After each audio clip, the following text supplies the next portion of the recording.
Quero chamar também aqui agora a pastora Camila, que vai falar sobre o evangelismo na esfera da ação social, para que também essa igreja, Deus tem levantado muito essa área da nossa igreja para trazer uma grande relevância. Eu espero que abençoe muito a sua vida também. Pastora Camila, fique à vontade, Deus abençoe. Glória a Deus, vocês ainda estão aí firmes, gente? Dá para receber mais um pouco aí do Senhor? Todo mundo sem máscara, né? Tá tranquilo, sem pressa, feliz, né? Graças a Deus. Gente, sou diretora do Instituto Assistencial Atitude, que é o nosso braço social aqui da igreja. Eu quero compartilhar rapidamente uma visão para que a sua igreja invista na área social. Eu quero que você entenda o quanto que a sua igreja pode crescer e quanto a sua igreja pode ser relevante se investir na obra social. O quanto que portas podem se abrir para você que você nem imagina. O quanto que pessoas que não conhecem Jesus vão ser atraídas porque você investiu na obra social. Nós fomos chamados para discipular as nações. Amém? A igreja precisa alcançar a todos com a influência do Evangelho, com a salvação em Cristo Jesus. Mas todas as esferas da sociedade precisam ser alcançadas. Nós precisamos ter influência em todas as áreas da sociedade. Se a gente olha para o Evangelho, a gente vê que existe uma distância entre Jesus e os fariseus. Tem ou não tem? Os fariseus, eles evitavam contato com os excluídos. Jesus se tornava amigo deles. E eu pergunto para você, por quê? O que causava esse desacordo? O que causava essa distância? É simples. Fariseu é discurso. Jesus é a prática, é o verbo, é o amor encarnado. Amém? Jesus, ele veio para amar quem ninguém queria amar. Jesus, ele tocava em quem ninguém queria tocar. E ele quer que a gente seja essa igreja. A gente não quer que a gente vire só discurso. É muito fácil subir aqui e falar de amor. Difícil é descer aí embaixo e abraçar quem ninguém acredita. Difícil é entrar numa Cracolândia e falar, tem esperança para você em Cristo Jesus. Esse é o papel da igreja. Amém? A gente precisa ser igreja em todas as esferas. Difícil é você entrar numa prefeitura e você falar lá para o prefeito. Não, a gente quer impactar a nossa cidade porque a gente crê que Jesus é que vai mudar a nossa cidade. Só que oportunidades como essas, uma ação social bem estabelecida na sua cidade, abre portas para isso. Olha o que foi acontecendo na nossa história, eu vou falar bem rapidinho, porque o tempo já está avançado. Eu quero que você entenda que boas obras evidenciam a presença do reino de Deus. O que a Bíblia diz? A fé sem obras é morta. Então as boas obras ela vai evidenciar, poxa, o reino de Deus está aqui. Só que eu preciso que você entenda qual é o lugar da responsabilidade social da igreja e da missão da igreja, tá? Qual é o lugar da responsabilidade social na missão da igreja? Qual que é a missão da igreja, gente? A gente tem que ir, pregar o evangelho, alcançar todos com a salvação de Cristo, certo? Batizar, ensinar, tudo que ele ordenou, e ele vai estar conosco todos os dias. Promessa dele, amém? Grande comissão. Onde entra a responsabilidade social da igreja nisso? Eu não quero que vocês errem nisso. Ela é uma relação de parceria, só que independente. Responsabilidade social não depende de evangelização, e evangelização não depende de responsabilidade social. Por quê? Alguém que faz o bem pelo fato de fazer o bem, está pregando o evangelho? Estou fazendo o bem só por fazer o bem. Estou pregando o evangelho? Não. Alguém que está evangelizando, está fazendo ação social? Não. São coisas que podem ser feitas separadas. Só que, cuidado, igreja, porque você pode se envolver demais na obra social e esquecer o principal. O principal é evangelizar. Cuidado, tá? Eu vejo muitas igrejas que vão se apaixonando por isso. É envolvente, é maravilhoso. Você vê vidas sendo transformadas. Mas se você não falar de Jesus, a transformação é vazia. Tá certo? Essa transformação é daqui para essa terra. A transformação que a gente quer é para a eternidade. Amém? Então não se percam nisso. Tem pessoas que atribuem essa frase que eu vou falar a Francisco de Assis. Mas não foi achado em nenhum dos seus registros essa frase, tá? Pura frase de Facebook. Que diz assim, ó. Pregue o evangelho. Se possível for, use palavras. Gente, eu tenho ranço dessa frase.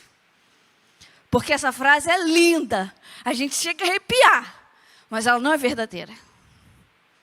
A questão aqui é, o silêncio é capaz de salvar? Se a gente viver uma vida correta, sem vício, as pessoas vão se converter a Cristo? Se eu não falar palavrão, me guardar sexualmente, meus amigos vão cair aos pés de Cristo por causa disso? Eu nunca adulterei. As pessoas vão chegar, eu quero Jesus? Não é o que a Bíblia diz. Romanos diz, Romanos 10. Como ouvirão se não há quem pregue? Eu não vou ler o versículo todo para a gente ganhar tempo, mas depois de ler todo o Romanos 10, você vai ver lá. A Bíblia é muito clara. Então eu digo para vocês, pregue o evangelho e use palavras. A fé vem pelo ouvir e ouvir a palavra de Deus. Cuidado com aquela emboscada gospel. Qual que é a emboscada gospel? Ai, vamos fazer uma coisa social aqui junto, todo mundo junto e tal. Mas não vamos contar para ninguém que é de Jesus, porque aí a gente vai trazer mais visitante. E a gente finge que é uma coisa. E aí todo mundo vai chegar aqui, vai receber cesta básica, vai não sei o quê. E quando eles estiverem aqui, os mais necessitados estiverem comendo, a gente fala, surpresa! Agora a gente vai falar de Jesus. Emboscada gospel. Você armou uma cilada para eles caírem. Gente, não precisa. Não precisa. Creia no poderoso nome de Jesus. Não precisa esconder o nome dele, não. Você tem que ir com muito orgulho do nome dele. Aqui a obra que a gente faz é muito clara. Todo mundo sabe que se a gente for chegar, se a atitude for chegar para fazer uma obra social, ela vai falar do nome de Jesus. Ninguém tem dúvida disso. Em qualquer esfera que a gente entrar. Então, por favor, pregue e use palavras. Nada de o reino do bem, o reino da paz. É o reino de Deus. Esse reino tem um rei. E a gente vai falar o nome desse rei sim, Por que não vai? Por favor, não tenham medo de fazer ação social e de falar quem é o rei que levou o amor e de quem é o amor que você está manifestando. Porque esse amor que a gente manifesta nas obras sociais, esse amor não é nosso. A gente não consegue amar assim. A gente fica assim, miserável, essa pessoa caiu de novo, que droga, não sei o quê. Não vou insistir, também não quer. A gente é assim, isso é a gente. Mas o amor que olha para a pessoa que caiu 100 vezes na droga e volta lá e abraça e fala, você vai sair dessa? Esse amor não é nosso. Essa é a manifestação da obra de amor de Cristo. Então a gente tem que falar dele, não tem? Tem que falar dele. Jesus, ele não somente pregou o evangelho, ele alimentou os famintos, ele curou os enfermos. No ministério de Jesus tinha mensagem, mas tinha diaconia também. Tinha o servir ao outro. E isso caminhava de mãos dadas. Ele nos enviou ao mundo para servir também. A ação social não produz fé. Ela é resultado da fé. Ela proporciona um ambiente para que a nossa fé seja percebida pelo outro e as pessoas sejam atraídas a Cristo. Você entendeu isso? Olha como é importante. A gente precisa manifestar a obra de Deus. A gente fez uma ação que foi a semana mais emocionante na minha vida. Depois, em outros cafés, eu posso falar de outras áreas sociais que a gente atua, tá? Mas eu vou falar só dessa específica, que foi a distribuição de cadeiras de roda. A gente fez uma parceria com uma organização americana, Johnny & Friends, e essa organização pegou 250 cadeiras de roda em mau estado, investiu, e colocou nas prisões americanas, os prisioneiros restauraram as cadeiras, enviaram para um container para a gente, e a gente fez uma semana de distribuição. Aí, se eu falo assim, uma semana de distribuição, você vai achar que eu estava ali no meio da rua distribuindo cadeira. O que é cadeira? Não é isso não, gente. Vou explicar como é que funcionou essa distribuição. A gente fez uma lista, um cadastro. A gente mapeou o Rio de Janeiro. Quem eram as pessoas que mais precisavam e que não tinham cadeira de roda?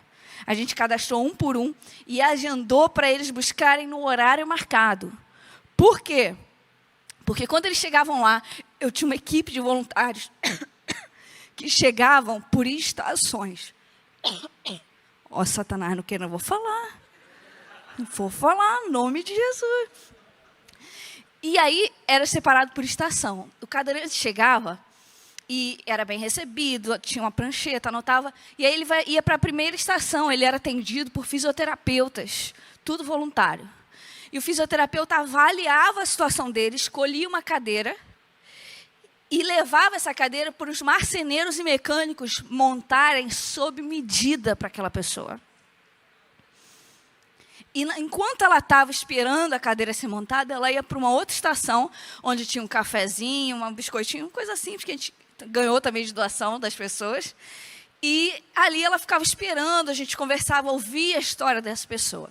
Depois ela voltava para buscar a cadeira de rodas. A gente tirava uma foto, pulando, vibrando por essa cadeira. Depois ela ia para o evangelismo. Ela ganhava um livro sobre como superar a situação de pessoas com deficiência. Ela ganhava a Bíblia e ela ganhava alguns panfletos com os horários dos nossos cultos. Dali a gente pegava o nome dela, todos os familiares eram evangelizados e eles saíam, iam embora. Então, esse era o processo. Uma semana, 5 dias, 309 voluntários, 145 pessoas entregaram a vida para Jesus. Gente, eu nunca vivi uma coisa tão emocionante. Teve o áudio, saiu um áudio por aí, uma pessoa ficou emocionada, fez um áudio dizendo que a gente estava distribuindo, que era só chegar. Pensa no caos da fake news. Mas isso foi bom, foi uma fake news boa. Na hora foi o caos, mas essa ação ficou conhecida pelo Rio de Janeiro inteiro. A polícia foi lá ver, governante foi lá ver, secretário de pessoa com deficiência física foi lá visitar a gente, ver o que estava acontecendo. Gente, autoridades ficavam sabendo sobre isso. Foi em todos os grupos de condomínio. A gente ficou conhecido por causa dessa distribuição, por causa dessa fake news. Tudo bem que eu tive que ir para o meio da rua falar, gente, não tem como. Mas isso faz parte, isso é muito bom. A sociedade está olhando para a gente, está falando assim, caramba, essa igreja a gente pode contar. Quando teve a pandemia e começou o Fica em Casa, o nosso instituto falou assim, a gente vai até as casas então. Porque vai ter gente passando fome lá no morro. E a gente foi em 20 comunidades, a gente distribuiu 100 toneladas de alimento em 3 meses. Porque a sociedade precisa olhar para a gente e falar assim, caramba, quando der ruim eu sei que eles vão chegar junto, eu sei que essa igreja vai chegar junto, eu sei que essa igreja eu posso contar. Quando aconteceu a tragédia em Petrópolis, nós fomos os primeiros a chegar, a gente já tinha igreja lá, ficou até mais fácil. Em 24 horas de campanha, aconteceu na terça-noite, quinta-feira de manhã, a gente já tinha um caminhão enviado, cheio de doação. A gente enviou 15 caminhões, porque o 15º saiu hoje. E a gente ainda tem muita doação para enviar. A gente virou um quartel-general lá em Petrópolis, de restauração. Eram 41 motoboys que se doaram para poder levar quentinha a quem estava isolado e que não podia ter acesso. 1.200 quentinhas distribuídas por dia. O motoboy ia num lugar de risco para levar comida que as pessoas não tinham nem como cozinhar. Gente, se a igreja não faz isso, quem vai fazer?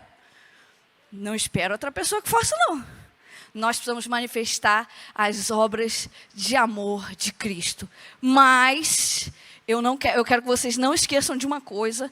Para terminar, nós não podemos fazer a obra sem evangelizar. Sabe por quê? Porque a evangelização é a maior obra social que existe. Porque o evangelho muda as pessoas.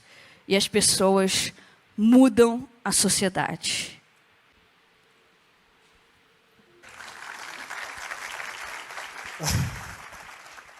Uau.